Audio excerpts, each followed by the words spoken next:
இந்த டே 6க்கான தியான பகுதியில் கர்த்தர் என்னோடு கூட இடைப்பட்ட எனக்கு கற்றுக் கொடுத்த இன்றைக்கு காரியம் என்னன்னு சொன்னால் கரேஜியஸ்னஸ், தைரியம். எப்படி கர்த்தருடைய தைரியத்துக்குள்ளே நம்ம அலைனாக முடியும். அநேக வேலைகளில் தைரியம்னு சொன்னால் நம்ம அதை தவறாக புரிந்து கொள்கிறோம். தைரியம்னா ஒரு தப்பை தட்டி கேட்குறதோ, போய் சண்டை போடுவதோ, விவாதம் பண்ணுவதோ, இல்லை ஃபிசிக்கலாக ஒருத்தங்களை அட்டாக் பண்ணுறதோ, இது எதுவுமே பிப்ளிக்கல் கரேஜியஸ் கிடையாது. வேதாகமத்தில் காட்ஸ் கரேஜ் அப்படின்ற எபிரேய பதத்துக்கு பார்த்திங்கன்னா ஷசாக்குன்னு சொல்கிறாங்க. ஷசாக் அப்படின்ற இந்த தைரியம் எப்படிப்பட்டதுன்னா, கர்த்தருடைய பிள்ளைகளுக்கு கர்த்தரால் அருளப்படுற ஒரு தைரியம். It's a spirit. தைரியன்றது அது ஒரு ஆவி. நீங்கள் வேதாகமத்தில் 7 ஆவிகளை குறித்து பார்த்தீங்கன்னா, பரிசுத்த ஆவியானவருக்கு இருக்கிற 7 குணாதிசயங்கள். அதில் one of the characteristics of a holy spirit is courageousness. நமக்குள்ளே பரிசுத்தாவி வரும்போது சூழ்நிலைகளை எதிர்க்க, ஸ்ட்ராங்காக ஃபேஸ் பண்ண, எப்படிப்பட்ட குழப்பமான நிலைமைகள், பிரச்சனைகள், சூழ்நிலைகள் மத்தியில் தைரியமாக நிற்கிற ஒரு கிருபையை நமக்குள்ளே உருவாக்கி அதை எப்போதும் தேவைப்படும் போது அதை நமக்கு கொடுக்கறது யாருன்னா பரிசுத்தாவியானவர். The spirit of courage. ஏன்னு சொன்னால் கரேஜ்ன்றது ஒரு ஆவி. எப்படி பயம் ஒரு ஆவியோ, சந்தேகம் ஒரு ஆவியோ, வசனம் சொல்லுது, அவர் நமக்கு பயமுள்ள ஆவியை கொடாமல் அப்பா பிதாவே என்று கூப்பிடத்தக்க புத்திர சுவிகத்தின் ஆவியை நம்ம கொடுத்துருக்கிறாரு. So he has given us a spirit not of fear but of sound mind. Hallelujah. So இந்த நாளிலே கூட we have to understand being courage is a spirit. நமக்குள்ளே ஒரு பயம், கவலை வருதுன்னா ஏதோ ஆவி தான் சரியில்லைன்னு அர்த்தம். ஸோ நம்ம முதல்ல சரி பண்ண வேண்டியது சரியான ஆவி தைரியமுள்ள ஆவி. நம்ம தைரியமாக இருக்கிறோம் எல்லா நிலைமையிலும்.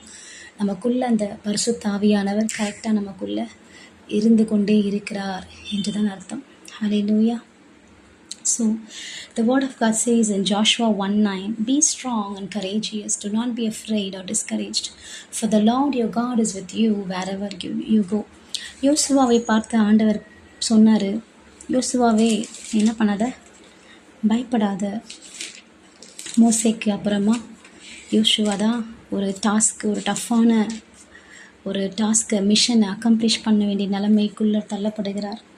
ஆனால் கர்த்தர் அவருக்கு வாக்கு தராரு, நான் உனக்கு கட்டளை இடவில்லையா, பலம் கொண்டு திடமனதாக இரு, திகையாதே, கலங்காதே, நீ போகும் இடமெல்லாம் உன் தேவனாகி கர்த்தர் உன்னோடு கூட இருக்கிறார். நீ திடமனதாக இரு. திடமாக இருக்கிறதுன்றது யாராலையும் அசைக்க முடியாது. நம்ம அநேக வேலை நம்ம இருதயம் அசைஞ்சதுக்கு அப்புறமா தான் பல விஷயங்கள் நம்ம தவறாக செய்ய ஆரம்பிப்போம். ஸோ திடமானதை கர்த்தர்கிட்ட கேட்டு பெற்றுக்கொள்வோமாக இந்த நாளிலே கூட. ஸோ வேதாகம் கொடுக்குற அந்த தைரியத்தில் உண்மை இருக்கும். It is trusting God, obeying him. உண்மைக்காக நிற்பது.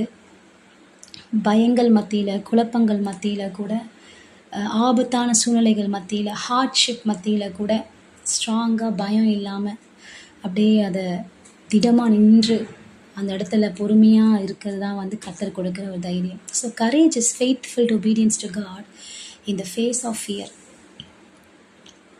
இப்போது கரேஜ் அநேக வேலை பெருமையும் கரேஜையும் நான் ரொம்ப தைரியசாலி அப்படின்னு சொல்லிட்டு பெருமையான வார்த்தைகளை பிசாசு பேச வைப்பான். ஸோ பெருமை தைரியம் கிடையாது. செல்ஃப் கான்ஃபிடென்ஸ், என்னால் இது முடியும், நான் இதை பண்ணுவேன், நான் இவ்வளோ படிச்சிருக்கேன், எனக்கு இது தெரியும், இது self confidence. It is also not courage. Anger, கோவம், ப்ரிசம்ஷன்ஸ், அப்புறம் ஒரு பெரிய கூட்டத்தை பார்த்தோன்னையும் அவங்க கூட சேர்ந்து ஒரு போராட்டம் பண்ணுறது, இதுவும் தைரியம் கிடையாது. அதே மாதிரி ஸ்டபர்னஸ், ஒரு காலத்தில் அப்படியே ஸ்டபர்னாக இருக்கிறது, இதுவும் தைரியம் கிடையாது. ஆக்டிங் ஃபூலிஷ், இது எதுவுமே தைரியம் கிடையாது. கர்த்தர் கொடுக்குற தைரியம் எப்படிப்பட்டது, அது எப்படி நமக்கு ப்ரொடியூஸ் ஆகுதுன்னா, அது நமக்கு அவருடைய வார்த்தைனால ப்ரொடியூஸ் ஆகுது. God's word reminds us that God is with us. யோசுவாவுக்கு அந்த தைரியம் எப்படி வந்துச்சுன்னா, கர்த்தர் அவருக்கு வாக்கு தந்த அந்த வார்த்தைகள் அவரை தைரியப்படுத்துச்சு. ஸோ கர்த்தர் கொடுக்குற தைரியம் அவருடைய வார்த்தை மூலயமா நமக்கு கிடைக்கும். ஹல்லேலூயா. நம்ம தைரியம் இல்லாமல் இருக்கிறோம் அப்படின்னு சொன்னால் கர்த்தருடைய வார்த்தைக்கு நேராக போயிட்டு உங்களுக்கு என்ன கர்த்தர் பேசினார், அன்னைக்கு காலையில் ஆண்டவர் என்ன சொல்லியிருக்காரு உங்களுக்கு, அதை ஞாபகப்படுத்தி பாருங்கள். அந்த வார்த்தையை நீங்கள் திரும்ப திரும்ப ஞாபகப்படுத்தி கர்த்தர் சொன்னார், கர்த்தர் சொன்னார், கர்த்தர் என் கூட இருக்கிறாருன்னு சொல்லும்போதே நமக்குள்ளே இருக்கிற அந்த தைரியம் வந்து பலப்பட்டு அது வந்து ரெஃப்ரெஷ் ஆகிறத நீங்கள் உணர முடியும். God's word builds faith in our life.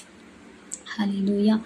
So தைரியமாக இருந்த தேவ மனிதர்கள் பார்க்கும்போது யோசுவாவை குறித்து நம்ம பார்த்தோன்னா, ஒரு ப்ராமிஸ் லேண்டு, அவ்வளோ பெரிய வாக்குத்தத்தமான இடத்துக்கு மக்களை நடத்த வேண்டும். அப்போ யோசுவாவுக்கு வந்து அவர் கூட துணை மோசே, ஒரு முதிர்ந்த தலைவர், அவரை விட்டு போய்விட்டார். யோசுவாவுக்கு என்ன பண்ணணும்னு தெரியல. ஆனால் அவர் எப்பொழுதும் தன்னுடைய மோசே பின்பற்றின அந்த அடிச்சுவடை அவர் தேவனுடைய சமூகத்தில் காத்திருந்த பொழுது, எந்த ஆண்டவர் மோசை நடத்தினார் அதே ஆண்டவர் யோசுவாவுக்கும் வாக்கு கொடுக்குறாரு, நான் உன் கூட இருக்கிறேன், நீ தைரியமாக போ. அப்படி தான் ஆண்டவர் அவ்வளோ பெரிய டாஸ்க்கை, அத்தனை ஜன கூட்டத்தை அந்த வாக்குத்தத்தம் பண்ணப்பட்ட தேசத்துக்குள்ள யோசுவா கொண்டு போனார். ஹல்லேலூயா. அதே போல் நீங்கள் இன்னொரு இடத்துல பார்த்தீங்கன்னா, ஆண்டவருடைய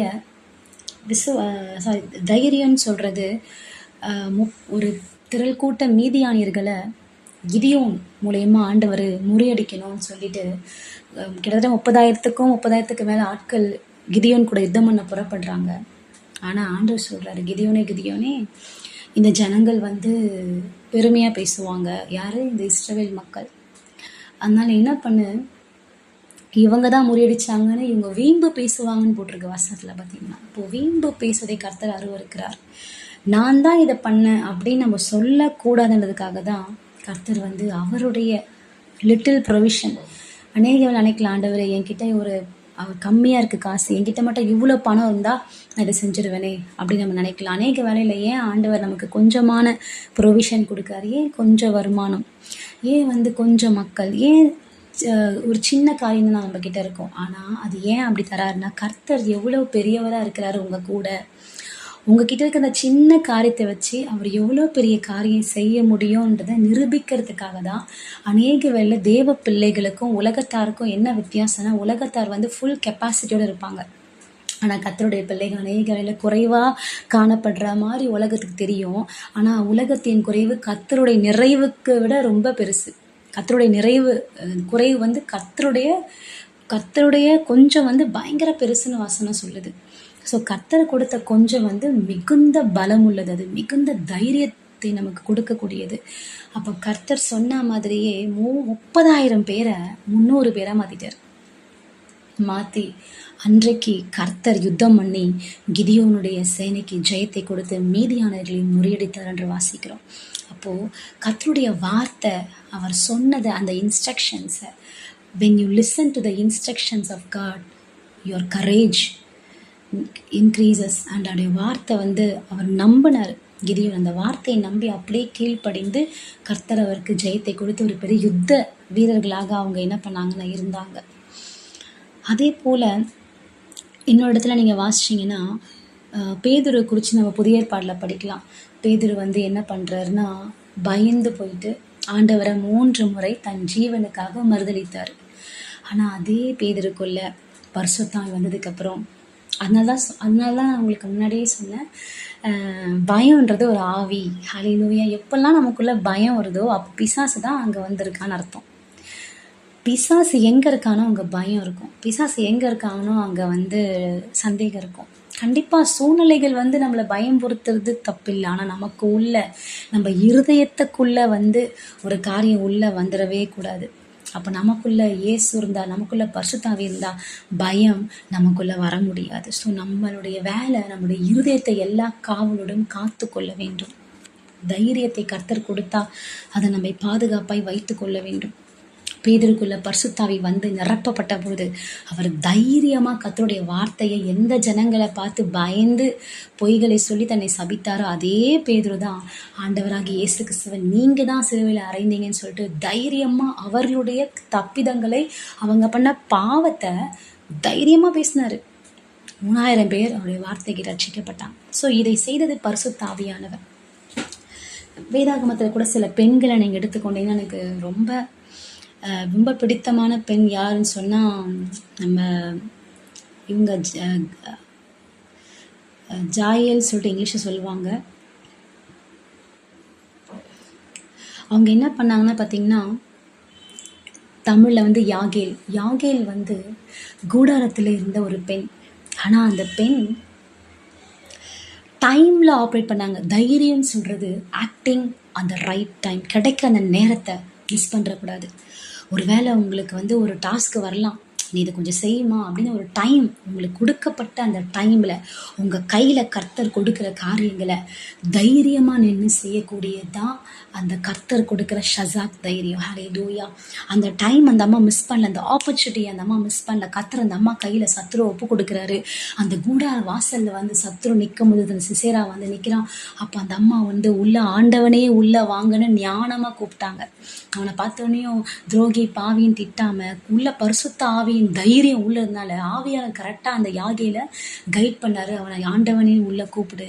ஆண்டவனேன்னு கூப்பிட்டாங்கன்னா அப்போ அவங்க என்ன பண்ணியிருக்கணும், அவரை கொலை பண்ணியிருப்பாங்களா? அதுதான் கர்த்தர் கொடுக்குற ஞானம் உள்ள. அதனால தான் வசனம் சொல்லுது, நீங்கள் சர்பத்தை போல வினா உலர்லாம் இருங்க. கர்த்தர் கொடுக்குற வினா எப்படி ஹேண்டில் பண்ணும் சுச்சுவேஷனை, அப்படி கர்த்தர் நமக்கு அந்த தைரியத்தை கொடுப்பாரு. பார்க்க ஒரு அந்த ஊரில் வந்து ஒரு பயங்கரமான யுத்தம் பார்த்தீங்கன்னா, எல்லாரும் அப்படியே அந்த நாட்டை காப்பாற்றுறதுக்கு தெபோரா எழும்பி நிற்கிறாங்க. ஆனால் கடைசியில் வாசலில் நிற்கிறான் அந்த எதிராளி. ஆனால் இந்த அம்மா கரெக்டாக உள்ளே கூப்பிட்டு அவன் தாகமாக இருக்க சொன்னப்போ தண்ணி கொடுக்காம அவனுக்கு பாலை கொடுத்து துப்பட்டியை போட்டு 2 வாட்டி அவனை மூடுறாங்க. ஸ்லோவாக கிட்ட போய் மண்டையில் ஓங்கி அடித்து அன்றைக்கு அந்த அம்மா ஒரு ஜெயத்தை அந்த தேசத்தை காப்பாற்றும்படி இஸ்ரவேல் ஜனங்களை விடுவிக்கிற ஒரு பெண்ணாக யாகேலை கர்த்தர் பயன்படுத்த காரணம் என்னன்னு சொன்னால், அந்த அம்மா கூடாரத்துக்குள்ளே இருந்தால் கூட கர்த்தரோட ஆவியில் நிரப்பப்பட்டவங்களா இருந்தாங்க. அதனால தான் அவங்களுக்குள்ள தைரியம் இருந்துச்சு. அதனால தான் அந்த தைரியத்தோடு கூடிய ஞானம் அவங்களுக்கு இருந்துச்சு. ஸோ இந்த நாளிலே கூட நம்ம வீட்டுக்குள்ளே இருக்கிற சூழ்நிலை இருக்கலாம், வெளியே போக முடியாமல் இருக்கலாம். ஆனால் பரிசுத்த ஆவியில் நிரப்பப்படும் பொழுது ஆண்டவர் உங்கள் வீடு தேடி சில நன்மையான காரியங்களுக்கு கொண்டு வருவார். உங்கள் வீடு தேடி சில பேர் பிரச்சனை கூட வரும்போது அவங்களுக்கான தீர்வுகளை கொடுக்கும்படியாக அவங்கள பயன்படுத்துவார். ஸோ கர்த்தர் எப்படியும் பெண்களை அவரால் பயன்படுத்த முடியும். நமக்கு தைரியம் ரொம்ப முக்கியம். அந்த டைமில் நம்ம ஆக்ட் பண்ணணும். அதே மாதிரி மரியாளுடைய தைரியம் எப்படி இருந்துச்சுன்னா, தன்னுடைய வாழ்க்கையே அவங்க வந்து the courageous of God will make you to lay down your life for God. கர்த்தருக்காக உங்கள் வாழ்க்கையை நீங்கள் ஒப்பு கொடுத்துருவீங்க. அதாவது அது அவமானத்தின் பாதையாக இருந்தால் கூட கர்த்தருக்காக நான் அண்டர்கோ பண்ணுவேன் அப்படின்றது தான் ஷசாக் தைரியம். ஹல்லேலூயா. ஐயோ என் பேர் கெட்டு போயிடுமா, அப்போனா இந்த ஊழியமே எனக்கு வேணாம்ப்பா, ஐயோ என்னை சொல்லிருவாங்களா, அப்படி வேண்டவே வேண்டாம்ப்பா அப்படின்னு அநேக வேலை நம்ம என்ன பண்ணுறோம், பயந்து ஓடக்கூடியங்களா இருக்கிறோம். ஆனால் மரியாதை பார்த்தோன்னா அந்த அம்மா கிட்ட காப்ரியேல் சொல்லும் பொழுது, யூதர்கள் மத்தியில் ஒரு பெண் வந்து ஒரு கர்ப்பிணியாக ஆயிட்டா, திருமணத்துக்கு வந்து ஒரு பெரிய பாவம், அவளை கல்லெறிஞ்சு கொள்ளணும் ஆக்சுவலாக பார்த்தீங்கன்னா. அப்படிப்பட்ட சூழ்நிலைக்குள்ளே 9 மாதம் அளவும் அவங்க பல பேர் பரியாசம் பண்ணப்பட்டாங்கன்னு சொல்லப்படுது. அவங்க சொந்த கணவர் கூட அவங்கள நம்பலை. அவள் வந்து ஒரு பாவம் செய்திருக்கிறான்னு தான் அவர் கடைசி வரைக்கும் நினச்சி கொண்டே இருந்தார். ஆனால் கர்த்தருடைய தூதன் வந்து அவரோட பேசுகிறார், இல்லை நீ ஏற்றுக்கொள்ளுன்னு சொல்லி. ஆண்டவர் பாருங்க, ஆனால் கூட கடைசி வரைக்கும் அவங்களுக்கு ஒரு கெட்ட பேர் இருந்துச்சு. ஏசப்பாவுடைய பிறப்பை தவறாக பேசின ஒரு கூட்டாண்டிக்கு இருந்துச்சு. அவங்களுடைய செல்ஃப் ஒர்த்தை வந்து டீக்ரேட் பண்ணாங்க. ஸோ இன்றைக்கி நம்ம செல்ஃப் ஒர்த்தை டீக்ரேட் பண்ணுற ஆட்கள் கூட இருந்தால் கூட கர்த்தருக்காக ஆண்டவர் கொடுத்த அதை நான் நிறைவேற்றுவேன். அதாவது அந்த அம்மா அந்த குழந்தைய 9 மாதம் சுமந்தாங்க சந்தோஷமாக. அந்த கெட்ட பேரையும் பழி சொல்லையும் வாங்கி கொண்டு மற்றவர்கள் என்னென்ன நினைப்பாங்க, மற்றவங்க என்ன சொல்லுவாங்க, இல்லை கர்த்தருக்காக தைரியமாக நின்ற ஒரு பெண்மணி தன்னுடைய மானத்தை கூட போனாலும் பரவாயில்லன்னு சொல்லிட்டு ஆண்டவரை சுமக்கிறது ஒரு பாக்கியமாக நினைத்தாங்க. இன்றைக்கு நம்ம வாழ்க்கையில் இப்படிப்பட்ட தைரியம், casting your life for God. Hallelujah. அதே போல் courageousness is of the little provision. அதான் நம்ம பார்க்கும்போது கிதியோனை எடுத்துக்காட்டாக பார்த்து கொடுத்த 300 பேரில் கர்த்தர் அதை வைத்து அடித்தார். தாவீது எடுத்துக்கொண்டீங்கன்னா 5 கூழாங்கல் தான் அவர் கையில் இருந்துச்சு. ஆனால் தாவீதுக்குள்ளே என்ன தைரியம் இருந்துச்சுன்னா, நான் ஆண்டவருடைய நாமத்தினால இவனை விழித்துவேன்னு சொல்லிட்டு அவர் கையில் கத்தியில் அவர் அந்த கோலியாத்தை வீழ்த்துவதற்காக எந்த ஒரு காரியமும் அவர் கையில் இல்லை. ஒரு 5 கூழாங்கல் அங்கேயே டக்குன்னு அந்த ஃபீல்ட் எடுக்கிறாரு. கையில் அதை வச்சு ஒரே அடியில் அவ்வளோ பெரிய கோலியாத்தை ஆண்டவர் முறியடித்தார். இந்த தைரியம், அதாவது ஆண்டவர் என் கூட இருக்கிறாரு, சத்துருக்கள் வரும்போது தேசத்துக்காக மக்களை காப்பாற்றுறதுக்காக நீங்க நிற்கும்போது கர்த்தர் உங்க கூட நிச்சயமா நிற்பார். ஹல்லேலூயா. அடுத்த ஒரு உதாரணம் கூட பார்க்கலாம். எஸ்தர் ராஜாத்தி கூட அப்படிதான். அவங்க தன் ஜீவனை, அதாவது தைரியம்னு சொன்னா மற்றவங்க உயிரெடுப்பதில்லை, மற்றவங்களுடைய பாதுகாப்புக்காக தன் உயிரை பணையம் வைக்கிறது தான் பாதுகாப்பு. இயேசு கிறிஸ்து அதான் நமக்கு பண்ணார். அதையே எஸ்தர் ராஜாத்தையும் முன்பதாக பண்ணியிருக்காங்க. 3 நாள் உபவாசித்து அவங்க ராஜ சமூகத்தில் பிரவேசித்து அவங்களுடைய தலை வெட்டப்படும் தெரிஞ்சு கூட என் ஜனத்துக்காக நான் ஜீவனையும் கொடுப்பேன்னு போனாங்க. ஆனால் எந்த ஒரு மனுஷன் மற்றவங்களுக்காக ஜீவனை கொடுக்க துணியும் பொழுது கண்டிப்பாக கர்த்தர் அவங்க ஜீவனை எடுக்க யாருக்கும் அதிகாரத்தை கொடுக்க மாட்டார். ஆண்டவர் அவர்கள் கண்களில் அந்த ராஜாக்கள் தயவை கொடுத்து அந்த எஸ்தர் ராஜா நிமித்தமாக ஒரு திரள் கூட்ட கர்த்தருடைய மக்கள் பாதுகாக்கப்பட்டு ஒரு பெரிய களிப்பு சந்தோஷம் உண்டாச்சு. ஸோ தைரியம் உள்ள கர்த்தர் கொடுக்கிற தைரியம் இப்படிப்பட்டதான். சூழ்நிலை எதிராக இருக்கிறோம், குழப்பமாக இருக்கும், இது பத்தாது, இல்லை இதால் முடியாது அப்படின்ற நிலைமைகளில் நமக்கு உள்ள இருக்குது பார்த்தீங்களா ஆவி, அந்த ஆவியை மட்டும் நீங்கள் கரெக்டாக வச்சு கொண்டீங்கன்னா எப்படிப்பட்ட சூழ்நிலையும் அந்த பரிசுத்த ஆவியானவர் நம்மளை கரெக்டாக கைட் பண்ணுவார். ஹல்லேலூயா. கர்த்தர் தாமே இந்த நாளில் இந்த வார்த்தையை ஆசீர்வதிப்பாராக. இது மாத்திரம் இல்லை, வேதாகமத்தில் நிறைய மறைக்கப்பட்டவர்கள் இருக்கிறாங்க. ஒரு ஒரு மிகுந்த புத்தி உள்ள ஸ்திரீ ஆகிய ஆபேல் தேசத்தில் ஒரு புத்தி உள்ள ஸ்திரீ என்ன பண்ணுவா, ஒரு சிட்டியே காப்பாற்றுவா. அன்னைக்கு ஒரு பெரிய யுத்தம் வந்து ஒரு அந்த அந்த ஜனங்களையே அழிக்க போகிற ஒரு ஒரு ஒரு ராஜா வரா. ஆனால் அவள் அழகாக அவர்கிட்ட பேசி அந்த தேசத்தை காப்பாற்றுறா. ஒபேதியா என்ன பண்ணுறாரு, இயேசபேலுடைய கட்டளைகளுக்கு கீழ்ப்படியாமல் அவள் வந்து 100 தீர்க்கதரிசிகளை காப்பாற்றுகிறார். துணிகரமாக தன் ஜீவனை பணையம் வைத்து மற்றவர்களை பராமரிக்கிறவர்கள், தன்னுடைய உயிரை பணையம் வைத்து மற்றவர்களை பாதுகாக்கிறவர்கள், மற்றவங்க ஜீவனுக்காக தன் ஜீவனையே பணம் வைக்கிறவங்க. இப்படிப்பட்ட தைரியம் தான் இயேசு கிறிஸ்துக்குள்ளே இருந்துச்சு. ஹல்லேலூயா. ஏசப்பாவுடைய தைரியம் எப்படி இருந்துச்சு அப்படின்னு சில காரியம் நம்ம பார்த்தோன்னு சொன்னால், ஆண்டோடைய தைரியம் எப்படி இருந்துச்சுன்னா, அவருடைய வாழ்க்கையில் அவர் பிசாசை எதிர்த்து நின்றார். வனாந்திரத்தில் சத்துரு அவர்கிட்ட வரும்பொழுது ஒவ்வொரு சோதனையும் ஆண்டவர் கர்த்தருடைய வார்த்தையை வைத்து ஜெயித்தார். ஹல்லேலூயா. கர்த்தருடைய வார்த்தையினால நமக்கு தைரியம் கிடைக்கிது. ஹல்லேலூயா. கர்த்தருடைய வசனத்தை நம்ம படிக்க படிக்க படிக்க பயாவி நம்மளை விட்டு போகும், தைரியம் நமக்குள்ள அதிகமாக உருவாகும். அதே போல் அவருடைய ப்ரெசன்ஸில் அவரை துதிக்கும் பொழுது ஆராதிக்கும் பொழுது நமக்குள்ள தைரியம் உண்டாகும். ஏன்னா ஆவியானவர் உங்கள் மேலே அப்படியே இறங்குவார். அப்போ அவர் இறங்கும் போது அவர் என்னெல்லாம் அவருடைய குவாலிட்டிஸ் அதெல்லாம் உங்கள் மூலயமா ஆப்ரேட் ஆகும். ஹல்லேலூயா. நம்ம ஒரு வீக் பர்சனாக இருப்போம், நம்ம ஒரு பயந்தாங்கொலியாக இருப்போம், அதெல்லாம் பிரச்சனையே இல்லை. ஒரு மனுஷனுக்குள்ள பரிசுத்தாய் வரும்பொழுது his qualities getting operated through that weakest person. Hallelujah. ஆண்டவராக இயேசு கிறிஸ்து அவ்வளோ பெரிய ஆலயத்தில் கூட அவர் தைரியமாக ஒரு சாட்டை எடுத்து அவங்க பண்ணுற தப்புன்னு சொல்லி அந்த இடத்துல வந்து கிளென்சிங் பண்ணுறாரு அவருடைய அந்த ஆலயத்தை கூட. ஸோ இப்படிப்பட்ட தைரியம் கர்த்தருக்காக பக்தி வைராக்கியத்தை பாராட்டுகிற தைரியம் தான் கர்த்தர் விரும்புகிறது. ஹல்லேலூயா. ஷசாக் அப்படின்னு சொல்கிறோம். அதை அடுத்தது ரிலீஜியஸ் லீடர்ஸ்லாம் பெரிய பெரிய தலைவர்கள், அவங்கள ஆண்டவர் வந்து ஃபேஸ் டு ஃபேஸ் சொல்கிறாரு, நீங்கள் வந்து மாய்மானம் பண்ணுறீங்கன்னு சொல்லி அவங்கள ஹிப்போக்ரஸியை சுட்டி காட்டி ஆண்டவர் அவங்கள நேசிச்சார். ஆனால் கூட அவங்கள பார்த்து பயப்படலை.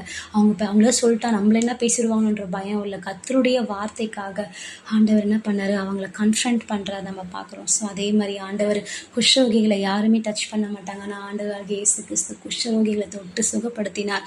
அதே போல் ஒரு ஸ்திரீ பாவத்திலே கையும் மையுமாக பிடிக்கப்பட்ட அந்த விபச்சார ஸ்திரீயை ஒரு திரள் கூட்ட மக்கள் கல்லெறிந்து கொள்ள வரும்பொழுது அந்த இடத்துல அமைதியாக உட்காந்து அவளுக்காக பரிந்து பேசுகிற ஒரு தைரியம் இருக்குது பார்த்தீங்களா. பாவிகளுக்காகவும், அதாவது பாவிகளும் கொஞ்சம் கூட அது தகுதியற்றவர்களுக்காக கூட ஆண்டவர் நின்றார் என்று பார்க்கிறோம்.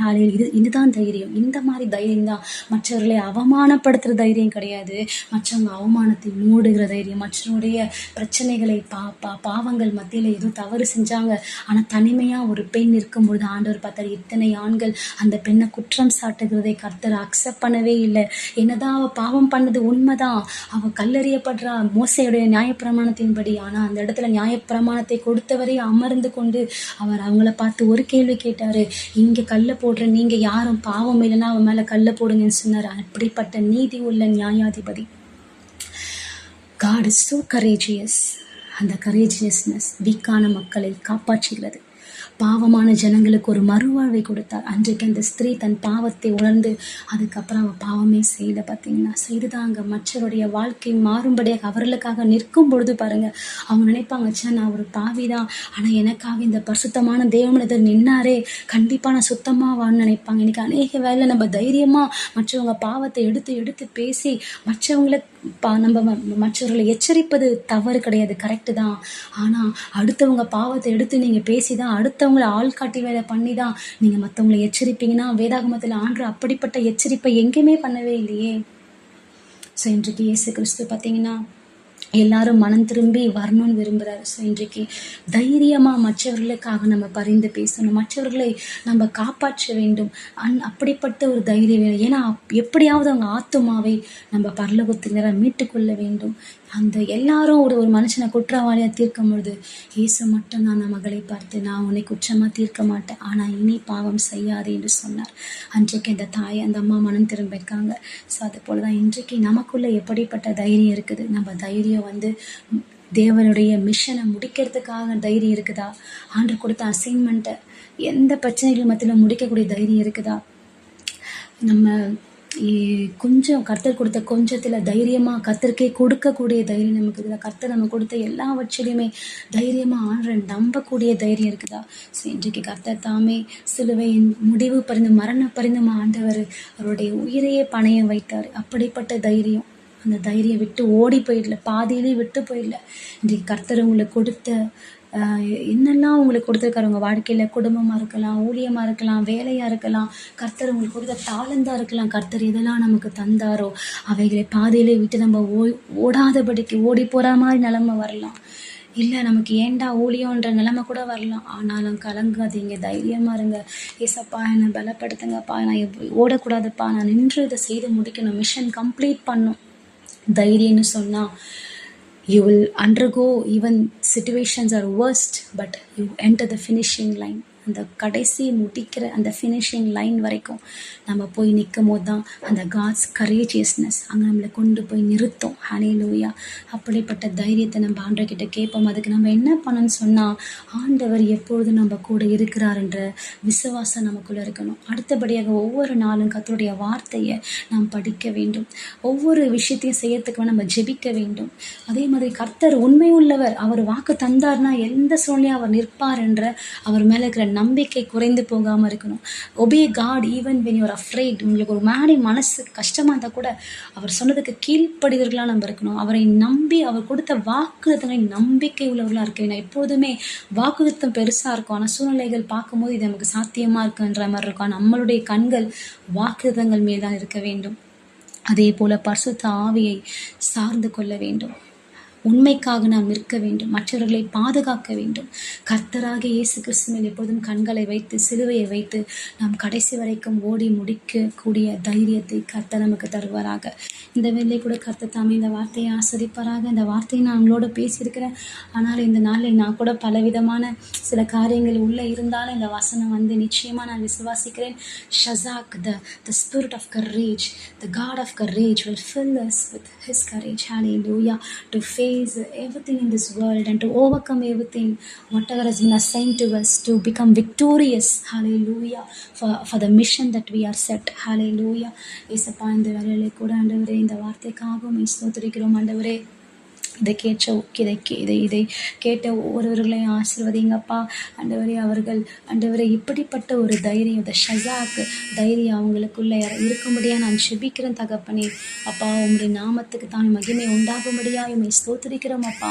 இவர்களை ஆசீர்வதிங்க, பெரிய காரியங்கள் செய்யுங்க. இயேசுவின் நாமத்தில் செபிக்கிறோம் நல்ல பிதாவே, ஆமென். Thank you so much. உங்களுக்கு கர்த்தர் வேறு ஏதாச்சும் வெளிப்பாடுகள் கொடுத்தா கூட கண்டிப்பாக என்னோட ஷேர் பண்ணுங்கள். எனக்கு நிறைய காரியம் தெரியாது. இப்போ கொஞ்ச நாட்களாக கர்த்தர் என்னோட பேசினார், நீ தியானம் பண்ணுன்னு சொல்லி அதன்படி நான் தியானம் பண்ண ஆரம்பித்தேன். உங்களுக்கு கர்த்தர் கொடுக்குற இப்படிப்பட்ட விசேஷமான வெளிப்பாடுகள் இருந்தால் நிச்சயமாக கமெண்ட் செக்ஷனில் எனக்கு தெரியப்படுத்துங்க. நிச்சயமாக இந்த வார்த்தை உங்களுக்கு ஆசுதமாக இருந்தால் மற்றவரோடு கண்டிப்பாக ஷேர் பண்ணுங்கள். ஒருவரை உற்சாகப்படுத்தி ஒருவருக்காக நம்ம ஜெபம் பண்ணி கர்த்தருடைய சித்தத்தை நிறைவேற்றுவோம். கர்த்தர் தாமே உங்களை ஆசீர்வதிப்பாராக. ஆமென். God bless you.